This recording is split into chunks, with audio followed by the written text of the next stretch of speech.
तो बिहार चुनाव में दनादन मतदान और राघोपुर में क्या चल रहा है, जहां पर तेजस्वी मैदान में है। हमारे संवाददाता रजनीश यहां पर मौजूद हैं। रजनीश,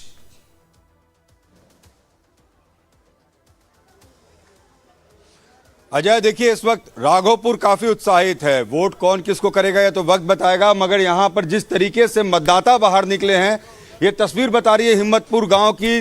वैशाली जिला है, राघोपुर विधानसभा सीट है, हाई प्रोफाइल सीट है, नेता प्रतिपक्ष तेजस्वी यादव की ये सिटिंग सीट है, महागठबंधन के मुख्यमंत्री के चेहरा हैं। और देखिए सुबह से हमें आप बता रहे थे जो पदाधिकारी मौजूद हैं कि 6:30 बजे से ही लोग आकर लाइन में लग गए थे वोट देने के लिए। हाँ, तो वोट के लिए पूरी तरह से तैयार है बाबा।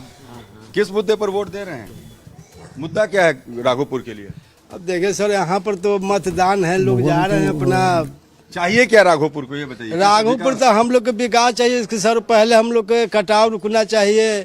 पुल बन गया, कटाव नहीं रुकेगा तो कैसे होगा? कटाव नहीं रुकेगा तो कैसे होगा बाबा? कटाव दिक्कत करता है ना? कटाव तो दिक्कत सर करता है। और देखिए इस तरफ आइएगा नीलमणि, और देखिए महिला कितनी बड़ी संख्या में वोट करने आई है। तमाम जो दीदी हैं देखिए बैठी हुई है इंतजार में वोट के।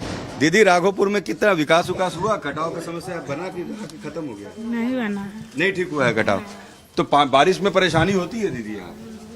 हाँ, बहुत परेशानी होती है। तो सुबह सुबह आप लोग वोट देने आ गए हैं, नाश्ता वास्ता बना के घर से निकली हैं? हाँ। देखिए तमाम महिलाएं जो हैं बड़ी संख्या में गांव में बाहर निकली हैं, और लोग भी यहाँ पर जो बैठे हैं लाइन में बैठे हुए हैं और अपना इंतजार कर रहे हैं। क्या बाबा, राघोपुर का कुछ विकास हुआ कि नहीं हुआ? राघोपुर में काम वाम हुआ कुछ? ना सर, नहीं। आए बाबा, काम हुआ राघोपुर में? काम कहाँ हुआ है? नहीं हुआ। रोड नहीं बन रहा है, रुक रहा है। रोड नहीं बना है, रोड की परेशानी है। हाँ, एगो पुल बन रहा है, स्कूल बन रहा है। एक स्कूल बना और एक पुल बना, यही दो काम हुआ। अंदर कटाव है कि रोज आदमी में गाँव समस्या है। रोड कटाव, रोड बाढ़ के समय हाँ मैंने भी यहाँ पर कवरेज किया है। बाढ़ के वक्त तो पूरा ये गांव डूब जाता है। हाँ। तो ये परेशानी खत्म नहीं होती। स्कूलों में पानी इतना हो जाता है, स्कूल भी भर जाता है पानी से। देखिए यहाँ वोटर्स हैं और कितनी बड़ी संख्या में वोटर यहाँ पर आ जाए हैं, और बड़े मुखर वोटर हैं। देखिए शहरी इलाकों के वोटर इतने मुखर नहीं होते हैं जितने गांव के वोटर मुखर होते हैं। वोट देने आए हैं। मैं आप एक सवाल मेरी तरफ से जरा पूछिए इन लोगों से। थोड़ा सर कटाव उठाओ जैसे जी। यहाँ पर तेजस्वी बोलिए। तेजस्वी है मैदान में, जो सीएम पद की दावेदारी रखते हैं और प्रचार करने आए थे तेज प्रताप तेजस्वी के खिलाफ। तो किसकी बात सुनकर ये लोग वोट दे रहे हैं, तेज प्रताप की कि तेजस्वी की? अच्छा चलिए, मेरे एंकर पूछ रहे हैं कि यहाँ तो तेजस्वी खड़े हैं चुनाव प्रचार में। तेजस्वी मतलब चुनाव में उतरे हैं, और चुनाव प्रचार में तेज प्रताप भी आए थे अपने कैंडिडेट के लिए। क्या लग रहा है? तेजस्वी जी का सर सरकार बनेगा। तेज प्रताप का बात सुने आप लोग? सुने हैं, बाकी इनका मेन नेता तेज प्रताप को सुन रहे हैं लोग, लेकिन बात तेजस्वी की कर रहे हैं। अजय, थोड़ी सी तस्वीर भी आपको हम दिखाएंगे। देखिए किस तरह से यहाँ सुरक्षा व्यवस्था है, और एक बहुत खास तस्वीर है। एक वोटर जो यहाँ पर आई हुई है यहाँ वोट देने के लिए, एक बार खड़ी होकर बात करेंगे।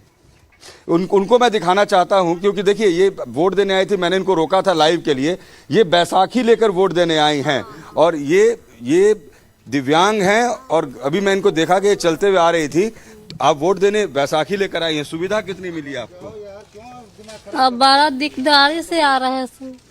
तब सुविधा मिलता है ना? सुविधा नहीं मिला है अभी। देखिए ये जो तस्वीर है ना अजय, ये बताती है कि मतदान को लेकर लोगों में कितना ज्यादा उत्साह है, और कैसे अधिकार जो है वो आपका मतदान करना अधिकार है। और अगर ये दीदी घर से बाहर निकलकर वोट देने आ सकती हैं, तो फिर जो लोग भी आज जिनका वोटिंग डे है उनको घर से बाहर निकलना चाहिए। छोटे छोटे बच्चों को लेकर ये दीदी आई हैं वोट देने के लिए, बैसाखी के सहारे घर से दूर यहाँ वोटिंग सेंटर पर, और ये बता रही हैं कि वोट देना हर किसी का अधिकार भी है, कर्तव्य भी है। आप अपना जनप्रतिनिधि चुनते हैं और तभी जवाबदेही तय होती है। जय जय भाई। क्या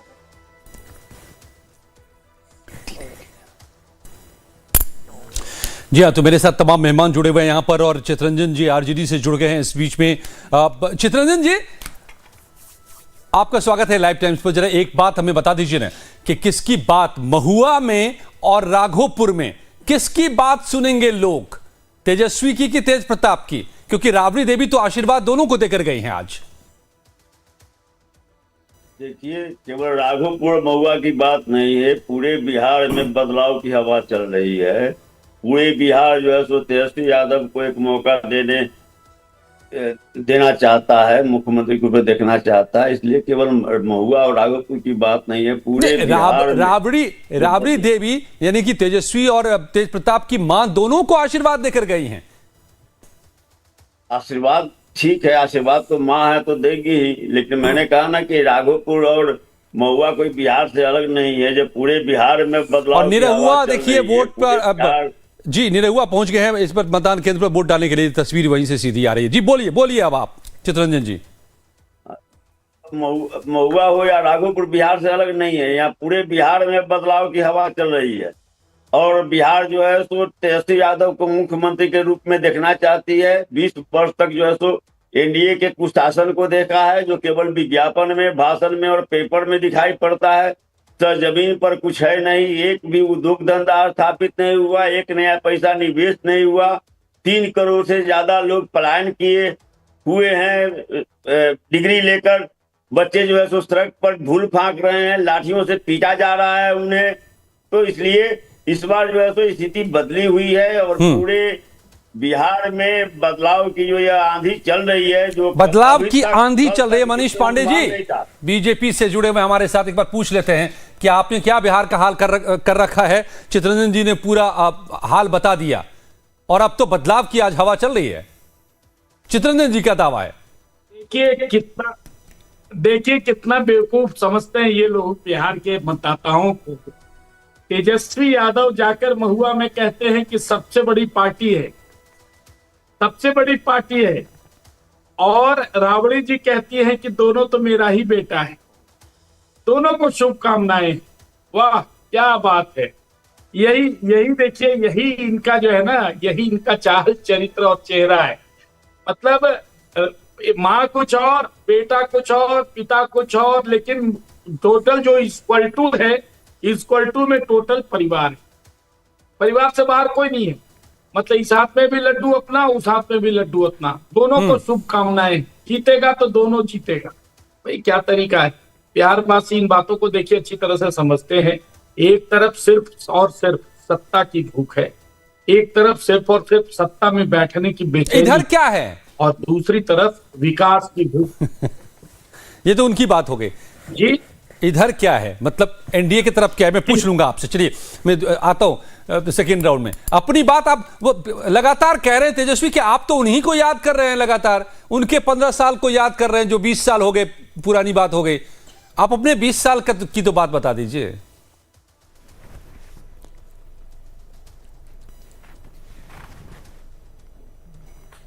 ठीक है ठीक है ठीक है ठीक है। चलिए हमारे साथ तमाम मेहमान, संतोष जी, नवीन जी, मुकेश जी, संतोष भारती जी और संतोष भारतीय जी, 2 हमारे साथ संतोष जी इस वक्त में हैं, विनोद शुक्ला जी और संजय झा जी भी है। तो आप लोगों से मैं बात करता हूं और दीपक जी भी मेरे साथ जुड़े हुए क्या इस वक्त, और टीना कर्मवीर भी हैं कांग्रेस से। टीना जी आप ही जवाब दे दीजिए एक बार। अब दो बेटों में किसकी तरफ जनता जाएगी जब सुबह सुबह आशीर्वाद देती है राबड़ी जी दोनों बेटों को? जी देखिए, मैंने पहले कहा कि जिस तरीके से बिहार के अंदर बिहार वासी चाहते हैं बदलाव, नीतीश सरकार को हटाना चाहते हैं और नीतीश सरकार को हटा के तेजस्वी जी की सरकार बनाना चाहते हैं। वो इसलिए चाहते हैं क्योंकि जिस तरीके से युवा है वो रोजगार के लिए भटक रहे हैं। आज बीजेपी को याद आ रहा है कि टिकट देके उनको बिहार भेजना है क्योंकि आज वोटिंग है। आपको तब याद नहीं आया जब कोरोना के समय, जब यही बिहार ही जो है खुद पैदल चल रहे थे। आज आपको टिकट दे रहे हैं, आप मुफ्त में टिकट दे रहे हैं, आने की भी और जाने की भी। पर कमाल देखिए तो नीयत तो भारतीय जनता पार्टी की देखिए, इनकी नीति कैसी है और नीयत कैसी है वो साफ दिख रही है। वोट चोरी पर ये पहले ही सबके सामने जिस तरीके से राहुल जी ने कल पर्दाफाश कर दिया है। आज इनका चेहरा, दोगला चेहरा और दिख गया। तो आपको लगता है कि वोट चोरी के मुद्दे पर बिहार की जनता आज वोट कर रही है? अरे बताइए, बिल्कुल मुद्दों पर ही वोट करते हैं। ये गलत फहमी है। और वोट तो जनता गलत मुद्दों पर करती है, लेकिन ये वोट चोरी कर लेते हैं। तो इसमें क्या करें बताइए? इसमें तो चुनाव आयोग की गलती है ना, इसमें तो भारतीय जनता पार्टी की गलती है। चुनाव आयोग कैसे काम कर रहा है? मैं ठीक है, दिलचस्प है इस बात को समझना। मैं आप मेहमानों से सबसे समझूंगा। कुछ एक आध मुझे दिखाने की ग्राउंड रिपोर्ट कि जो लोग वोट डाल रहे हैं, मतलब उनकी वोट की चोरी नहीं हुई, और तो उनको क्या इस मुद्दे से फर्क पड़ रहा है कि नहीं पड़ रहा है? बिहार की 121 विधानसभा सीटों पर इस वक्त दनादन वोटिंग चल रही है, बम्पर वोटिंग चल रही है। पटना में चुनाव आयोग ने विशाल कंट्रोल रूम बनाया है जहां से हर सीट पर नजर रखी जा रही है। हमारे संवाददाता रजनीश सिन्हा ने इस कंट्रोल रूम का भी जो जायजा लिया तो क्या दिखा? बिहार में पहले चरण का मतदान और मतदान को लेकर निर्वाचन आयोग की पूरी तैयारी। इस वक्त हम स्टेट इलेक्शन कंट्रोल ऑफिस में हैं। जी हां, इलेक्शन कमीशन का ये कंट्रोल रूम है और यहाँ की तस्वीर आपको हम दिखा रहे हैं। देखिए, मुख्य निर्वाचन पदाधिकारी जो हैं वो यहाँ पर मौजूद हैं, पूरी टीम मौजूद है और बजाब्ता यहाँ पर हर टीम जो है हर जिले की निगरानी कर रही है। यानी अगर यहाँ पर दिखाई नहीं बनी तो देखिए यहाँ पर टीम 4 लिखा है, जो जिला का नाम भोजपुर और बक्सर है।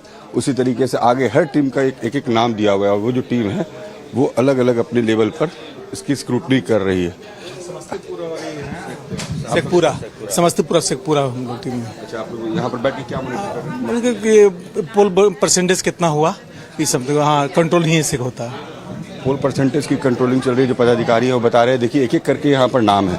जैसे यहाँ पर देखिए टीम 3 जो है, जिला का नाम पटना, ये पूरे बिहार के 121 सीटों पर कैसे नज़र रखी जा रही है उसकी तस्वीर आपको हम दिखा रहे हैं इस वक्त।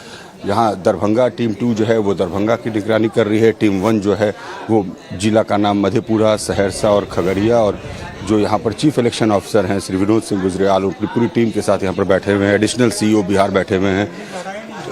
तमाम लोग यहाँ पर लगातार इस पूरे निर्वाचन प्रक्रिया की निगरानी में हैं। और ये तस्वीर देखिए, राज्य स्तरीय नियंत्रण कक्ष है जो पटना के इलेक्शन कमीशन के ऑफिस में बनाया गया है और किस तरीके से पूरे बिहार से आने वाले कंप्लेंट पर नज़र रखी जा रही है। बिहार भर में कहाँ पर किस तरीके से वोटिंग है, वोटिंग पैटर्न कैसे है, कहीं कोई परेशानी तो नहीं हो रही है, वोट कितना प्रतिशत हुआ है, इसके लिए पूरा कंट्रोल रूम तैयार किया गया है। और इस कंट्रोल रूम से खुद चीफ इलेक्शन ऑफिसर जो हैं वो बैठकर हर विधानसभा की निगरानी में है। तो बिहार विधानसभा आम निर्वाचन 2025 राज्य स्तरीय नियंत्रण कक्ष और पूरे नियंत्रण कक्ष पर इस वक्त, पूरे नियंत्रण कक्ष से इस वक्त राज्य निर्वाचन आयोग की पूरे बिहार के 121 सीटों पर नजर। वीडियो जर्नलिस्ट के साथ Rajnish Sinha, live times, election control room, Patna. और भारत के चुनावी इतिहास में पहली बार ऐसा हो रहा है कि इस बार बिहार के चुनाव में 100% बूथ की वेबकास्टिंग हो रही है लाइव, जिसको मॉनिटर किया जा सकता है हर कंट्रोल रूम से। जैसा आपने ये कंट्रोल रूम देखा यहां पर पटना में, तो दिल्ली से भी इसकी मॉनिटरिंग चल रही है और जहां से जो अधिकारी चाहे सीधे मॉनिटर कर सकते हैं। और इस सब के बीच में मोकामा विधानसभा में बाहुबली अनंत सिंह और बाहुबली सूरजभान की पत्नी वीणा देवी के बीच में सीधा मुकाबला है, टक्कर है। वोटर्स के बीच मतदान को लेकर के जबरदस्त उत्साह भी दिख रहा है। मोकामा के एक पोलिंग सेंटर में फर्स्ट टाइम वोटर बेटियों से हमारे संवाददाता धीरज त्रिपाठी ने खास बात की। हम इस वक्त मोकामा के कृष्ण मध्य विद्यालय में बने पोलिंग स्टेशन पर हैं और तस्वीरों में सबसे पहले आपको दिखाना चाहेंगे जो तमाम वोटर्स हैं उनमें काफ़ी उत्साह देखने को मिल रहा है। और सुबह से ही लंबी लंबी लाइनें हैं, महिलाओं की लाइनें हैं, पुरुषों की लाइनें हैं और लोग अपने मताधिकार की जो प्रक्रिया है, मताधिकार का जो प्रयोग कर रहे हैं उसकी बारी आने का इंतजार कर रहे हैं और काफ़ी उत्साह देखने को मिल रहा है। 2 बाहुबली यहाँ पर सूरजभान सिंह और अनंत सिंह चुनाव मैदान में हैं और सूरजभान की पत्नी वीणा देवी हैं जो मोकामा से ही हैं और अनंत सिंह भी चुनाव मैदान में जेडीयू की टिकट पर हैं और फिलहाल दुलारचंद मर्डर केस में वह जेल के अंदर हैं। जो पहली बार वोट करने वाले कुछ जो मतदाता हैं, खास करके जो यूथ वोटर्स हैं, उनसे भी बात करके जानने की कोशिश करेंगे कि आखिर मोकामा में वह क्या कुछ सोचते हैं। क्या नाम है आपका? लक्ष्मी कुमारी। लक्ष्मी, आज आप जब मतदान कर रहे थे, आप फर्स्ट टाइम वोटर हैं जैसा कि आपने बताया, क्या आपके जहन में चल रहा था, किन मुद्दों को लेकर आपने मतदान किया? फर्स्ट जो बहुत इंपॉर्टेंट वो हॉस्पिटल है। मोकामा में एक भी हॉस्पिटल नहीं है जो कि बहुत एसेंशियल है। यहाँ पे अगर कोई भी इमरजेंसी केस आता है तो लोगों को बाहर लेके जाना पड़ता है, जो कि बहुत ही एक मुद्दा है जिस पे सबको सवाल उठाना चाहिए कि क्यों नहीं हॉस्पिटल। इतने सारे सांसद विधायक रह चुके हैं मोकामा से, कोई कुछ करते क्यों नहीं है, वाई दे डोंट। पर ऐसा भी है, एज अ स्टूडेंट मुझे तो ऐसा कि एजुकेशन यहाँ पे रहना चाहिए। बहुत बड़े स्कूल्स तो हैं ही, लेकिन मेडिकल कॉलेजेस, इंजीनियरिंग कॉलेजेस जैसे होते हैं हर जगह पे, यहाँ पे भी होने चाहिए। और उनके पास उतना होता है बिल कि वो कर सकते हैं, उनके पास है पोटेंशियल, पर वो करते नहीं हैं। तो फिर बाद में इलेक्शन के बाद जब जीत जाते हैं तो लगता है कि क्यों नहीं किया, फिर बुरा भी लगता है, पर हम लोग उससे ओवरकम कर जाते हैं। तो यही है। आपके क्षेत्र में हाल के कुछ समय में कुछ चेंजेस हुए हैं, कुछ डेवलपमेंट हुआ है लग रहा है आपको? नहीं लग रहा है, कुछ डेवलपमेंट नहीं हुआ है, थोड़ा थोड़ा होता है। मतलब इलेक्शन के पास आते लोग थोड़ा सा डेवलपमेंट कर देते हैं और बोलते हैं कि हमने ये किया वो किया, पर वो एक बहुत उनके हिसाब से बहुत कम रहता है। अगर वो चाहते तो बहुत कुछ कर सकते, पर करते वर्ते कुछ नहीं है। तो वही है कि वोट के टाइम तो सब बोलता है कि मुझे दीजिए, पर ग्रोथ के नाम पे ज़ीरो है, ज़ीरो रेट है मोकामा का। ये मोकामा की बेटी लक्ष्मी है जिन्होंने पहली बार अपने मताधिकार का प्रयोग किया और कह रही हैं कि मोकामा या बिहार में जो विकास है उसे और होने की ज़रूरत है और विकास के नाम पर हमने आज अपना जो वोट है उसे किया है। वीडियो जर्नलिस्ट सुंदरम केसरी के साथ धीरज त्रिपाठी, मोकामा। देखिए, इसको समझना बहुत जरूरी है।